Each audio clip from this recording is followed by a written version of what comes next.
Assalamualaikum dear students and welcome to my YouTube channel Literary Lab. Dear students, we have already started tenses. Tenses हम लोग already start कर चुके हैं और present indefinite tense हम लोग पढ़ चुके हैं. तो आज की इस वीडियो में जो हम लोगों का टॉपिक होगा वो होगा present continuous tense. So let's get started. Dear friends, present continuous tense को present progressive tense भी कहते हैं. और जैसे कि मैं अपनी पिछली वीडियो में प्रेजेंट इंडेफिनिट टेंस जब मैं पढ़ा रहा था उसमें मैं बता चुका हूं कि किसी भी टेंस को सीखने के लिए दो चीजों की जरूरत है, introduction to the tense and the use of the tense. तो चले इस टेंस का सबसे पहले हम लोग इंट्रोडक्शन देखते हैं. इस टेंस के इंट्रोडक्शन में हम लोग ये पढ़ेंगे कि इस टेंस के हेल्पिंग वर्ब्स क्या है, जो मेन वर्ब है वो कौन सा इस्तेमाल होता है, and how to make a simple sentence, how to change it into negative and how to change it into interrogative. Helping verbs इस टेंस के डियर स्टूडेंट्स तीन हेल्पिंग वर्ब्स है, इज, आर एंड एम. जब helping verbs मुख्तलिफ होते हैं तो subjects भी हेल्पिंग वर्ब्स के मुताबिक इस्तेमाल होते हैं. जैसे कि इस के साथ जो सब्जेक्ट्स हम लोग इस्तेमाल करेंगे वो ई, शी, इट और एनी सिंगुलर नाउन, कोई नाम भी हो सकता है. और आर के साथ हम लोग यू, वी, दे और एनी प्लूरल नाउन्स, कोई दो नाम भी हो सकते हैं. और एम के साथ सिर्फ हम लोग आई एज ए सब्जेक्ट के तौर पर इस्तेमाल करते हैं. तो ये है helping verbs present continuous tense के, is, are and am. Dear students, इस टेंस में जो मेन वर्ब यूज होगा वो verb plus ING form, base verb plus ING या फर्स्ट फॉर्म प्लस आईएनजी, जैसे कि play, playing, wash, washing, cook, cooking. तो हेल्पिंग वर्ब और मेन वर्ब के बाद हम लोग ये देखेंगे कि इस टेंस का एक सिंपल सेंटेंस कैसे बनता है. जैसे कि यहां पे मैंने एक सिंपल सेंटेंस लिखा हुआ है, शी इज वॉशिंग क्लोथ्स. ये एक सिंपल सेंटेंस है. तो यहां पे ये बात नोट करना जरूरी है कि प्रेजेंट इंडेफिनिट टेंस जब मैं पढ़ा रहा था मेरी पिछली वीडियो में, उसका सिंपल सेंटेंस में मैंने ये बताया था कि कोई भी सिंपल सेंटेंस में प्रेजेंट इंडेफिनिट टेंस का कोई हेल्पिंग वर्ब इस्तेमाल नहीं होता. लेकिन प्रेजेंट कंटीन्यूअस टेंस में केस थोड़ा सा चेंज है. हम लोग सिंपल सेंटेंस में भी हेल्पिंग वर्ब इस्तेमाल करते हैं. जैसे कि शी इज वॉशिंग क्लोथ्स, यहां पे जो सब्जेक्ट है वो है शी, मैंने शी इस्तेमाल किया है. और इसके बाद जो हेल्पिंग वर्ब है वो इज है, क्योंकि शी जब सब्जेक्ट हो तो उसके साथ हेल्पिंग वर्ब हमेशा इज यूज होता है. और हेल्पिंग वर्ब के बाद वॉशिंग वर्ब प्लस आईएनजी या फर्स्ट फॉर्म प्लस आईएनजी है. और जो क्लोथ्स है वो है ऑब्जेक्ट. तो फॉर्मूला क्या बनता है, subject plus helping verb plus verb plus ING and object. तो ये एक सिंपल सेंटेंस है. इस टेंस का एक और एग्जांपल देखते हैं as a simple sentence, I am writing a letter. ये एक सिंपल सेंटेंस है या जिसे सादा जुमला भी कहते हैं उर्दू में, जिसमें आई है सब्जेक्ट और आई के साथ सिर्फ एक हेल्पिंग वर्ब इस्तेमाल होगा, वो होगा एम. और यहां पे एम क्या है, हेल्पिंग वर्ब है. और राइटिंग है वो वर्ब प्लस आईएनजी फॉर्म और अ लेटर है वो है ऑब्जेक्ट. तो ये भी एक सिंपल सेंटेंस है. डियर स्टूडेंट्स, बाज़ औक़ात सेंटेंस में ऑब्जेक्ट्स का इस्तेमाल नहीं किया जाता क्योंकि ऑब्जेक्ट ऑप्शनल है. अगर आप इस्तेमाल करेंगे सेंटेंस करेक्ट रहेगा, अगर आप ऑब्जेक्ट को ड्रॉप करेंगे it doesn't affect the meaning of the sentence, sentence फिर भी करेक्ट रहेगा. For example, we are playing, ये एक सिंपल सेंटेंस है जिसमें वी सब्जेक्ट है और आर हेल्पिंग वर्ब है, क्योंकि वी के साथ हम लोग आर हेल्पिंग वर्ब के तौर पर इस्तेमाल करते हैं. और इसी तरह प्लेइंग है वो वर्ब प्लस आईएनजी या मेन वर्ब जिसे कहते हैं. तो इस सेंटेंस में ऑब्जेक्ट नहीं है लेकिन ये फिर भी करेक्ट मीनिंग दे रहा है. वी आर प्लेइंग, हम खेल रहे हैं. अब अगर मैं कहूं वी आर प्लेइंग फुटबॉल, तो फुटबॉल क्या होगा, ऑब्जेक्ट होगा, फिर भी सेंटेंस करेक्ट रहेगा. तो डियर स्टूडेंट्स, चले देखते हैं कि एक सिंपल सेंटेंस को नेगेटिव में कैसे चेंज करते हैं. इसका फॉर्मूला ये है, आप लोगों ने याद रखना होगा कि हेल्पिंग वर्ब के बाद सिर्फ नॉट का इजाफा किया जाता है. जैसे कि ये एक सिंपल सेंटेंस है, शी इज वॉशिंग क्लोथ्स, जिसमें शी सब्जेक्ट है और हेल्पिंग वर्ब क्या है, is. Washing verb plus ING और क्लोथ्स क्या है, ऑब्जेक्ट है. इस सेंटेंस को नेगेटिव में चेंज करने के लिए हेल्पिंग वर्ब के बाद नॉट का इजाफा किया जाता है. अब हमारे पास हेल्पिंग वर्ब इस सेंटेंस में क्या है, इज है. शी क्या है, सब्जेक्ट, इज हेल्पिंग वर्ब के बाद नॉट का इजाफा किया जाता है, तो ये नेगेटिव सेंटेंस में चेंज हो जाता है.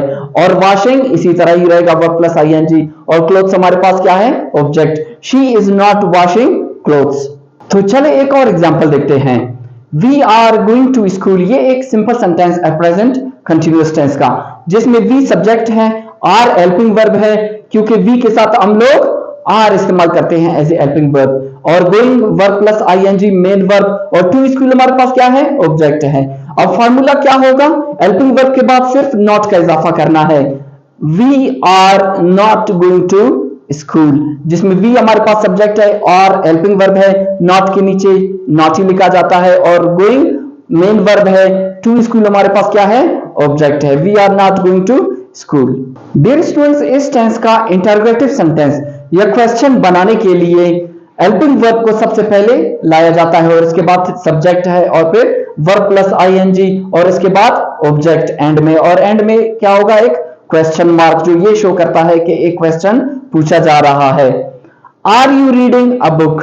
अब ये एक इंटरोगेटिव क्वेश्चन है, कैसे पता चलेगा कि हेल्पिंग वर्ब सबसे पहले आ रहा है और आखिर में क्या है, एक क्वेश्चन मार्क है। तो ये एक क्वेश्चन है, are you reading a book, जिसमें आर हेल्पिंग वर्ब है, यू हमारे पास क्या है, सब्जेक्ट है, और रीडिंग मेन वर्ब, और अ बुक क्या है हमारे पास, ऑब्जेक्ट है। अब हमारे पास दो किस्म के क्वेश्चंस होते हैं, यस नो क्वेश्चन और WH question. Yes no questions वो क्वेश्चंस होते हैं जो हेल्पिंग वर्ब से स्टार्ट होते हैं किसी भी टेंस के। फॉर एग्जांपल यहां पे are you reading a book, are helping verb है, सेंटेंस के शुरू में आ रहा है, तो ये एक यस नो क्वेश्चन है, क्योंकि इसका आंसर या यस से स्टार्ट होगा या नो से। For example are you reading a book, अगर एग्रीमेंट है इसमें तो यस आई एम, अगर डिसएग्रीमेंट है इसमें तो नो आई एम नॉट। तो यस नो क्वेश्चन इसको इसलिए कहते हैं कि इसका आंसर या यस से स्टार्ट होता है या नो से। तो इस किस्म के क्वेश्चन को हम लोग कहते हैं यस नो क्वेश्चन, और इस तरह के जो क्वेश्चन है उसका जो जवाब होगा वो शॉर्ट होगा। For example are you reading a book, yes I am, और नो आई एम नॉट। एक और एग्जांपल देखते हैं इंटरोगेटिव सेंटेंस का या यस नो क्वेश्चन का। Is it raining? ये एक इंटरोगेटिव सेंटेंस है, ये एक क्वेश्चन है जिसमें हेल्पिंग वर्ब इज सबसे पहले आ रहा है, और इसके बाद इट जो कि सब्जेक्ट है, और इट के साथ हम लोग इसका इस्तेमाल करते हैं, और raining verb plus ING. Is it raining? अगर एग्रीमेंट वाकई में बारिश हो रही है, यस इट इज। अगर बारिश नहीं हो रही, no it isn't. Isn't short form है इज नॉट का, कॉन्ट्रैक्टेड फॉर्म है, और इज नॉट लॉन्ग फॉर्म है। तो डियर स्टूडेंट्स, ये था यस नो क्वेश्चन, वो क्वेश्चन जो किसी भी टेंस के हेल्पिंग वर्ब से स्टार्ट होते हैं। We have another type of question जो जिसे कहते हैं WH क्वेश्चंस। WH क्वेश्चंस वो क्वेश्चंस होते हैं जो WH वर्ड से स्टार्ट होते हैं, जैसे कि वेयर, व्हेन, व्हाई, हु। अब ये एक सेंटेंस है, आर यू प्लेइंग फुटबॉल, ये एक यस नो क्वेश्चन है। इसको WH क्वेश्चन में चेंज करने के लिए इससे पहले एक WH वर्ड लगाया जाता है। For example where are you playing football, ये sentence are you playing football as it is रहेगा, सिर्फ इससे पहले एक WH वर्ड का इजाफा किया जाता है, जैसे कि where are you playing football. अब ये एक WH क्वेश्चन है, और WH क्वेश्चन का जवाब यस नो में नहीं आता, बल्कि इसका फुल क्वेश्चन होता है, फुल आंसर होता है। Where are you playing football? I am playing football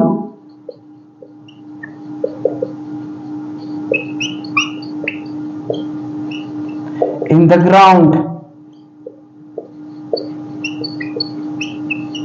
अब ये इसका आंसर है जो कि एक फुल आंसर है।